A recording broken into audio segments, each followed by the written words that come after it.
আজ আমরা সবাই ভোর ভোর উঠে পড়েছি, কেন জানো? কারণ আজকে দীপের বিয়ে, বউ ছাড়া বিয়ে। আসলে না, আমি মজা করে বললাম। আজ হচ্ছে দীপের উপনয়ন, মানে পৈতে। আর আজ আমরা ভোরবেলা উঠেছি কারণ দীপকে ভোরবেলা উঠে দই চিড়ে মিষ্টি এগুলো সব খেতে হবে, নাহলে ও আজ সারা দিন কিছু খেতেই পারবে না। তারপর আমরা সকাল সকাল রেডি হয়ে গেছিলাম কারণ দীপের গায়ে হলুদের অনুষ্ঠান। আর আমার তো মনে হচ্ছে যেন আমি বিয়ে বাড়িতে এসেছি, সবকিছু বিয়ে বাড়ির মতনই হচ্ছে।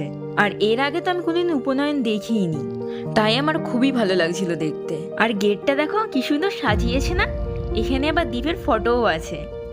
আর এই দিকে দেখো মোটু পাতলু এসেছে, আর তাদের সাথে সাথে মাম্মাম ডান্স করতেও শুরু করে দিয়েছে। তারপরে আমরা সবাই মিলে ডান্স করতে করতে চলে যাচ্ছিলাম পুকুরে জল সইতে।